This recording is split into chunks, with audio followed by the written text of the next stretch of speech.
Today we're going to discuss problem set 10, which is about working capital management in preparation for a quiz. So let's start with part D. Here we are asked to calculate for the inventory conversion period. And to do this, we can divide inventory by the cost of goods sold per day, or since that is not given here, we can divide the length of the accounting year by the inventory turnover. So that is D19 divided by D22. Next, to get CCC, which is the acronym for the cash conversion cycle, we add the inventory conversion period, the average collection period, which is the same as DSO or days sales outstanding, and we subtract the payables deferral period. So here that is D24 plus D21 minus D20. Next, we move on to part M. Now let's go to part M of the problem set 10 working capital management. So this part is fairly straightforward. So to calculate gross purchases, we just multiply the given 3 million of components per year by 1% because the given 3 million is net of discount. So to get the actual gross purchases per year, we need to multiply it by 1.01%, which will give us the gross purchases is $3,030,303.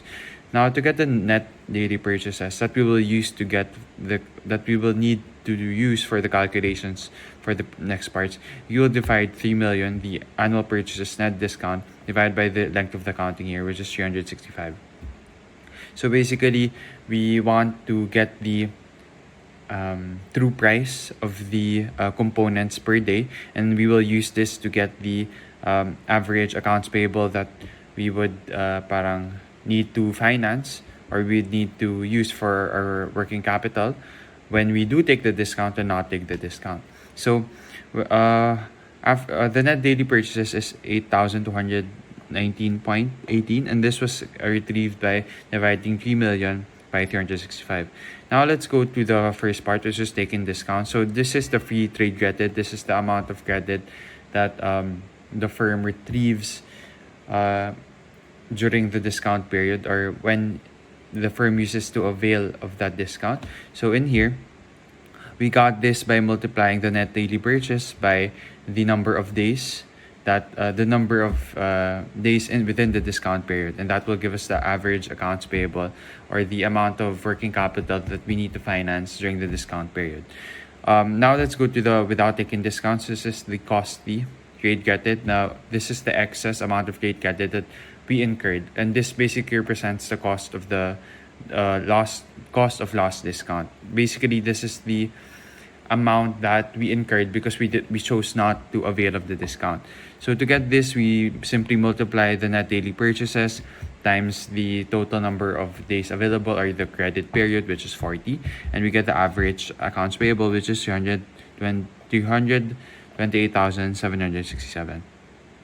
And we get the difference between the two to get the actual cost of not getting the discount, which is 246,575,000.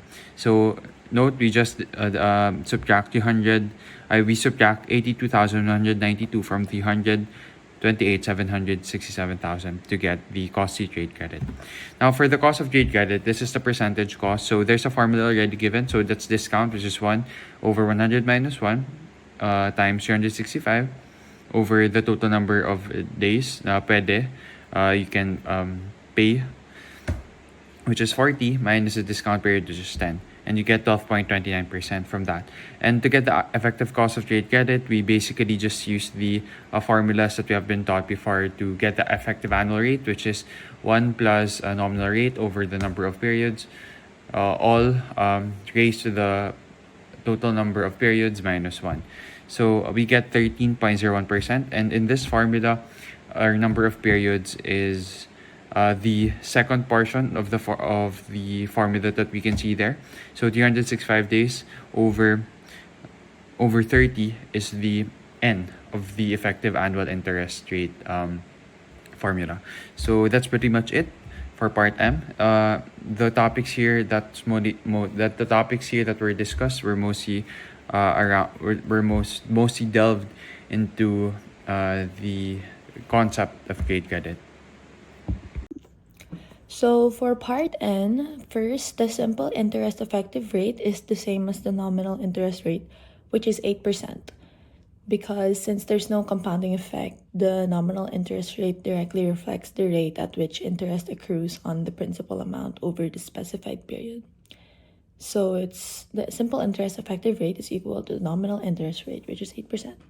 And to get the face amount, we multiplied the loan amount, which is 100,000, by 1 plus nominal interest rate, which is 0.08. So it's 100,000 times 1.08, and we get 108,000. And then to get the monthly payment, what we did was to get the face amount value and divide it by 12, since there are 12 months in a year. So 108,000 divided by 12, you get 9,000. And then for the monthly periodic rate, we use the Excel function rate. So it's rate open parentheses 12, comma 9,000, comma negative 100,000, comma 0. And then when you input that formula, you get 1.20%. And for the installment loan effective rate, we added 1 plus 1.20%, which is the monthly periodic rate, and then raise that to the power of 12, then subtract 1.